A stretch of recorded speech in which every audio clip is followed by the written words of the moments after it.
사랑하는 성도 여러분, 한 주의 시작 월요일입니다. 오늘도 말씀해 주시는 은혜로 여러분의 일주일의 일상이 거룩해질 수 있기를 주님의 이름으로 축복합니다. 오늘 말씀은 역대하 23장 16절에서 24장 3절까지 말씀인데요. 오늘 이 말씀의 주요 내용은 요아스를 왕위에 올립니다. 그리고 여호야다는 백성과 왕 사이에 새로운 언약을 체결하게 되고요. 둘 다 모두 여호와의 백성이 되고, 그리고 그 약속 속에서 오늘 그들이 하나님의 성전과 그들의 삶을 어떻게 새롭게 해 가는지에 대한 과정이 기록되어 있습니다. 역대하 23장 16절에서 24절의 말씀을 읽어드리고 함께 묵상하겠습니다. 여호야다가 자기와 모든 백성과 온 왕 사이에 언약을 세워 여호와의 백성이 되리라 한지라. 온 국민이 바알의 신당으로 가서 그 신당을 부수고 그의 제단들과 형상들을 깨뜨리고 그 제단 앞에서 바알의 제사장 맏단을 죽이니라. 여호야다가 여호와의 전에 직원들을 세워 레위 제사장의 수하에 맡기니 이들은 다윗이 전에 그들의 반열을 나누어서 여호와의 전에서 모세의 율법에 기록한 대로 여호와께 번제를 드리며 다윗이 정한 규례대로 즐거이 부르고 노래하게 하였던 자들이더라. 또 문지기를 여호와의 전 여러 문에 두어 무슨 일에든지 부정한 모든 자는 들어오지 못하게 하고 백부장들과 존귀한 자들과 백성의 방백들과 그 땅의 모든 백성을 거느리고 왕을 인도하여 여호와의 전에서 내려와 윗문으로부터 왕궁에 이르러 왕을 나라의 보좌에 앉히매 그 땅의 모든 백성이 즐거워하고 성중이 평온하더라. 아달랴를 무리가 칼로 죽였었더라. 요아스가 왕위에 오를 때에 나이가 7세라. 예루살렘에서 40년 동안 다스리니라. 그의 어머니의 이름은 시바아요 브엘세바 사람이더라. 제사장 여호야다가 세상에 사는 모든 날에 요아스가 여호와 보시기에 정직하게 행하였으며 여호야다가 그를 두 아내에게 장가들게 하였더니 자녀를 낳았더라. 아멘. 16절 말씀을 보면 유다와 여호와의 언약 갱신이 나오죠. 아달랴 그 사람이 제거되고 요아스를 왕으로 선포합니다.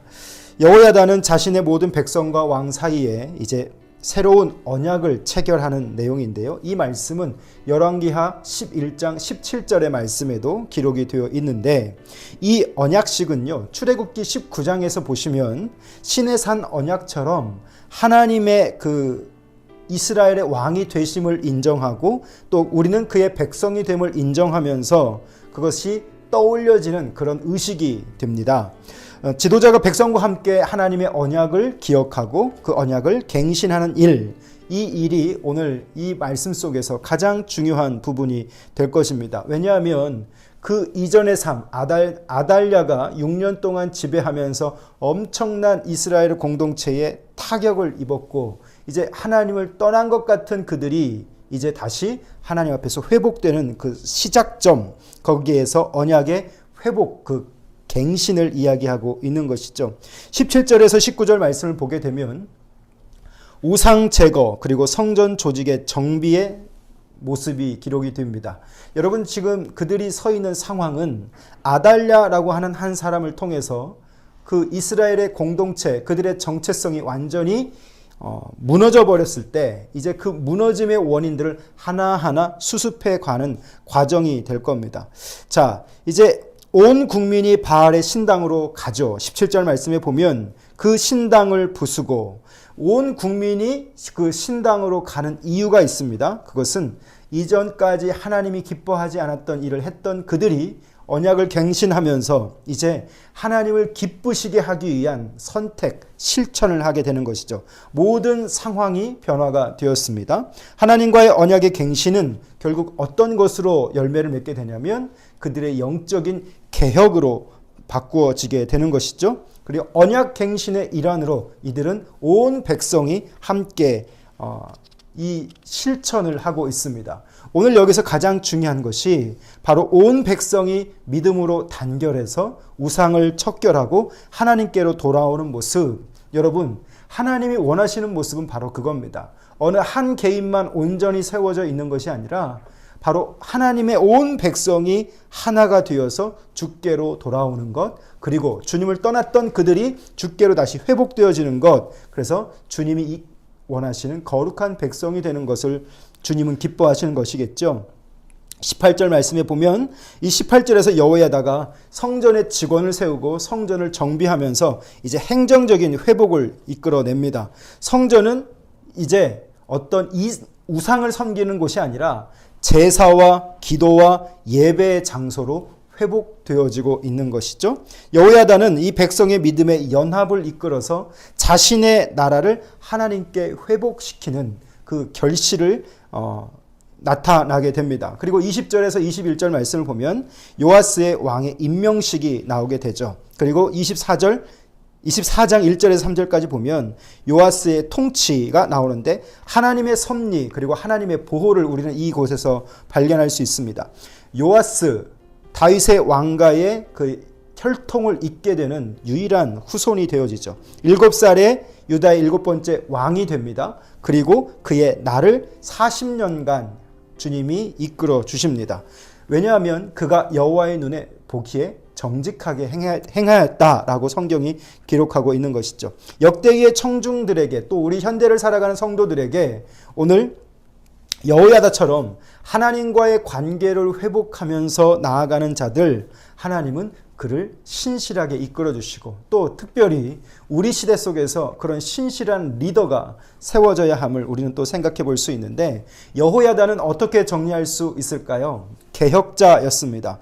요아스를 왕 위에 올리게 되고 또 여호야다는 백성과 또 하나님 사이에 언약을 체결하면서 여호와의 백성이 되기로 온 백성이 함께 그 마음을 먹게 되는 것이죠. 왕도 하나님의 말씀에 통치대로 이끌려져야 하고 백성들도 하나님만 섬기기로 약속하게 되는 이 언약을 통해서 오늘 이 개혁자 여호야다를 우리는 다시 한번 생각해 볼 수 있습니다. 이런 리더가 교회도 또 이 나라에도 우리의 공동체 속에도 필요한 것이죠. 이 여호야다는 기획을 하면서 이 하나님의 백성들이 어떻게 새로워져야 하는지 아주 구체적인, 그래서 성전의 기능을 회복하고 정화하는 작업을 하고 모세의 율법에 기초한 하나님이 기쁘신 것이 무엇인가를 찾아서 함께 일할 수 있게 됩니다. 그리고 그 어린 왕에게 모든 권위를 물려주고 그는 뒤로 물러나게 되죠. 자, 아달랴를 우리가 좀 생각해 볼 필요가 있겠습니다. 오늘 우리가 읽은 이 본문의 말씀은 결국 회파되었던 그들의 정서, 신앙이 왜 그런 회파됨이 있었는가? 결국 한 사람 아달랴라고 하는 그 사람의 삶을 통해서 엄청난 그 공동체에 스크래치가 난 것이죠. 상처가 났습니다. 유다를 멸하려는 이 마귀의 역사는 이 아달랴 한 사람을 통해서 진행이 되어졌고, 마귀는 지금도 교회의 역사 속에서 끊임없이 우리를 무너뜨리기 위한 그 화살을 쏘고 있는 것이죠. 아달랴가 바로 그 대표적인 사람이라고 할 수 있겠습니다. 눈에 보이는 현상 그리고 상황, 그것이 결국 이스라엘을 여기까지 이끌어왔고 오늘 본문에서 드디어 하나님이 세우신 그 사람을 통해서 공동체가 회복되게 되는 것입니다. 사랑하는 성도 여러분, 저는 오늘 여러분과 이것을 나누고 싶은데요. 눈에 보이는 현상과 상황, 우리가 이것을 분별하지 못하면 우리도 잘못된 선택을 하게 되고 모호한 수락을 하게 되면서 서서히 타협하는 자리로 나아가게 되겠죠. 그 결과가 결국 이렇게 치명적인 이스라엘 공동체의 위협처럼 아달랴가 등장하게 되고 그 아달랴를 우리는 경험할 수밖에 없다는 겁니다. 오늘 그래서 우리가 이런 질문을 갖고 우리의 일상을 살아가면 좋겠는데요. 내가 처해 있는 내 눈에 보여지는 현상과 상황이 있습니다. 그런데 그 눈에 보이는 현상과 상황만 이끌려 가다 보면, 거기에서 우리의 정당성을 찾다 보면 우리는 화살처럼 쫓아오는 그 사탄의 공격에 무너질 수밖에 없고 무뎌질 수밖에 없다는 것입니다. 그래서 그 현상과 상황만 보는 것이 아니라 오늘 그 뒤에 계신 하나님을 볼 수 있는 그 안목이 필요하다라고 하는 것이죠. 오늘 이들의 싸움은 영적 전쟁이라고도 할 수 있습니다. 모든 것이 깨뜨려지고 모든 것이 새롭게 되어지는데, 이 무서운 전쟁 속에서 오늘 우리는 우리의 전쟁은 내가 속해 있는 상황과 환경이다라고 하는 것이죠. 거기서 내가 서서히 타협하고 나아가게 될 때 우리도 무너지게 되고 무뎌지게 되게 된다라고 하는 것입니다. 그래서 기억해야 할 것은 아무리 절망적인 환경과 상황 속에서도 하나님은 여전히 살아 계신다라고 하는 겁니다. 여기에 우리가 소망이 있어야 할 줄 압니다. 오늘 우리가 살아가는 이 시간이 참 어려운 시간을 통과하고 있는데 이 땅에 오신 예수 그리스도의 소망하심, 오늘 우리는 그분을 기다려야 할 줄 믿습니다.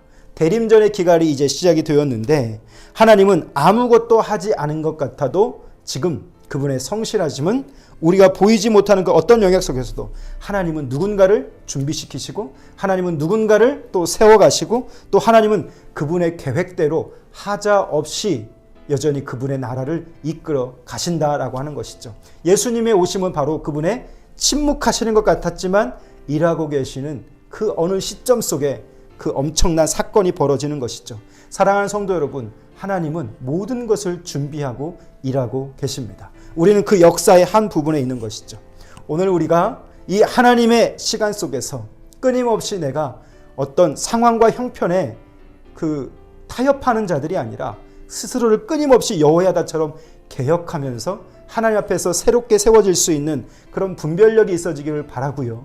오늘 대림절을 우리가 또 지나가면서 이 땅에 소망 없는 이 현실 속에 소망을 그럼에도 발견하고 하나님은 무언가를 계속 준비하고 계신다는 것.